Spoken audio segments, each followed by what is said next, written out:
JTV news. నా పేరు రమణి. రాఖీ పౌర్ణమి భారతీయుల అత్యంత పవిత్రమైన పండుగలలో ఒకటి. రాఖీ అనగా రక్షణ బంధం. ఇది అన్నా చెల్లెళ్ళు, అక్కా తమ్ముళ్ళు జరుపుకునే మహోత్తరమైన పండుగ.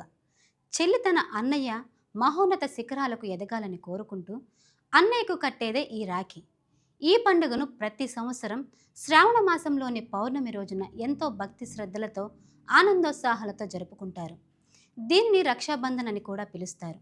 రక్ష అంటే రక్షణ, బంధన్ అంటే బంధం, అంటే ప్రేమ, విశ్వాసం, బాధ్యతలతో కూడిన రక్షణ బంధం అని అర్థం. ముందుగా మా జేటీవీ న్యూస్ తరపున అందరికీ రాఖీ పౌర్ణమి శుభాకాంక్షలు. రక్షాబంధన్ సందర్భంగా ఈ స్పెషల్ స్టోరీ మీకోసం.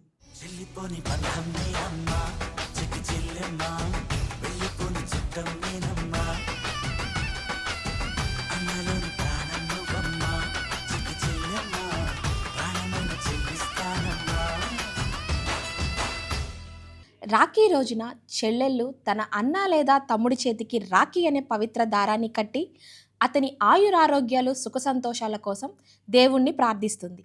అన్న కూడా తన చెల్లిని జీవితాంతం రక్షిస్తానని, ఆమెకు ఎలాంటి కష్టం వచ్చినా అండగా ఉంటానని మాట ఇస్తాడు. అందుకే రాఖీ పౌర్ణమి అన్నా చెల్లెళ్ళ ప్రేమకు, ఆప్యాయతకు, అనుబంధానికి ప్రతీకగా నిలిచింది. ఈ పండుగను కొన్ని ప్రాంతాలలో శ్రావణ పౌర్ణమి లేదా జంధ్యాల పౌర్ణమి అని కూడా పిలుస్తారు. ఈ పండుగ కుటుంబ సభ్యులను ఒకచోట చేర్చి బంధాలను మరింత బలపరుస్తుంది. కేవలం అన్నా చెల్లెళ్ళ మధ్య మాత్రమే కాకుండా కుటుంబ సభ్యులందరిలో ప్రేమ, పరస్పర గౌరవం, బాధ్యతలను పెంపొందించే పండుగగా కూడా రాఖీ పౌర్ణమికి ప్రత్యేక స్థానం ఉంది. రాఖీ పౌర్ణమికి వేల సంవత్సరాల చరిత్ర కూడా ఉంది. వేదకాలం నుంచే రక్షా సూత్రాన్ని కట్టే సాంప్రదాయం ఉన్నట్లు పురాణాలు, ఇతిహాసాలు తెలియజేస్తున్నాయి. కాలక్రమేణా ఈ సాంప్రదాయం అన్నా చెల్లెళ్ళ అనుబంధానికి ప్రతీకగా మారింది. రాఖీ పండుగకు సంబంధించిన అత్యంత ప్రసిద్ధమైన కథలో ముఖ్యమైన పురాణ కథ శ్రీకృష్ణుడు ద్రౌపదిది.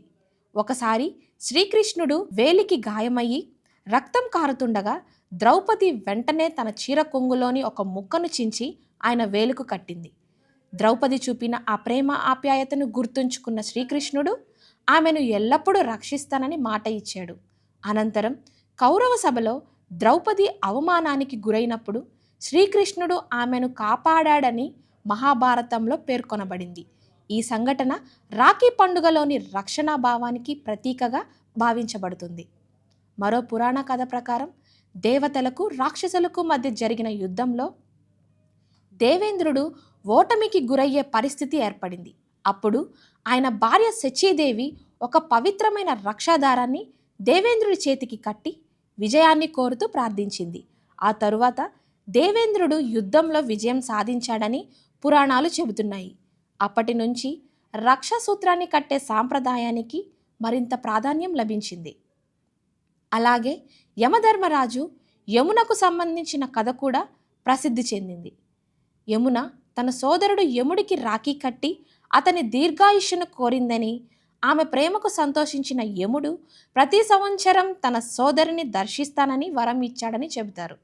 ఈ కథ కూడా అన్నా చెల్లెళ్ళ బంధం ఎంత పవిత్రమో తెలియజేస్తుంది. చరిత్రలో రాజ్పుత్ రాణులు తమ రాజ్యాలను రక్షించమని ఇతర రాజులకు రాఖీలు పంపిన సంఘటనలు కూడా ఉన్నాయి. ముఖ్యంగా మేవార్ రాణి కర్ణావతి మొఘల్ చక్రవర్తి హుమాయూన్కు రాఖీ పంపి సహాయం కోరిన కథ ప్రసిద్ధి చెందింది. రాఖీ కేవలం కుటుంబ సంబంధానికే కాకుండా విశ్వాసం, రక్షణకు చిహ్నంగా కూడా నిలుస్తోంది. రాఖీ పౌర్ణమి భారతీయ సంస్కృతిలో కుటుంబ బంధాలకు అత్యంత ప్రాధాన్యం ఇచ్చే పండుగ. ఈ పండుగ ద్వారా అన్నా చెల్లెళ్ళ మధ్య ప్రేమ, ఆప్యాయత, బాధ్యత, విశ్వాసం మరింత బలపడతాయి. ఈ రోజున బ్రాహ్మణులు యజ్ఞోపవీతాన్ని మార్చుకునే సాంప్రదాయం కూడా ఉంది. కొంతమంది రైతులు మంచి వర్షాలు కురిసి సమృద్ధిగా పంటలు పండాలని ప్రార్థిస్తారు. తీర ప్రాంతాల్లో మత్స్యకారులు సముద్ర దేవుణ్ణి పూజించి సురక్షితమైన చేపల వేట కోసం ప్రార్థిస్తారు.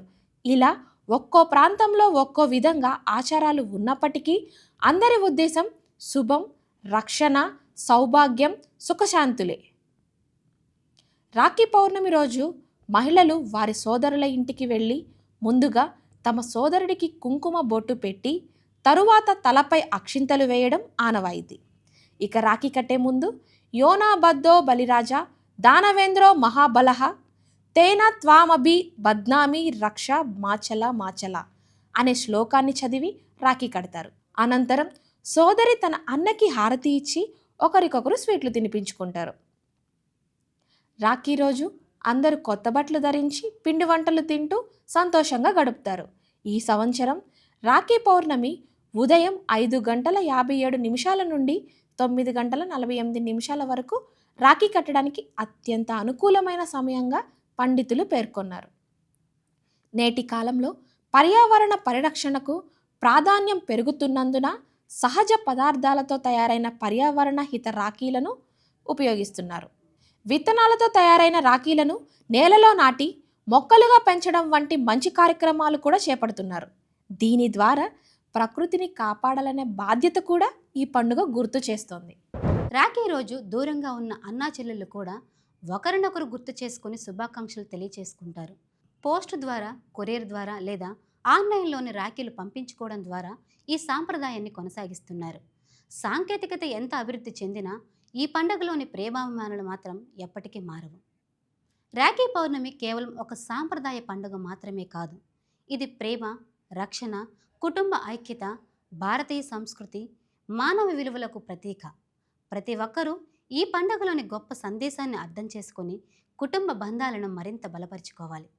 ప్రేమతో కట్టే ఒక చిన్న రాఖీ దారం జీవితాంతం నిలిచే అనుబంధానికి గుర్తుగా నిలుస్తుంది. ఇదండి ఇవాల్టి రాఖీ పౌర్ణమి స్పెషల్ స్టోరీ. మరో స్టోరీతో మళ్ళీ కలుద్దాం. చూస్తూనే ఉండండి జేటీవీ న్యూస్, జనం కోసం, జగతి కోసం.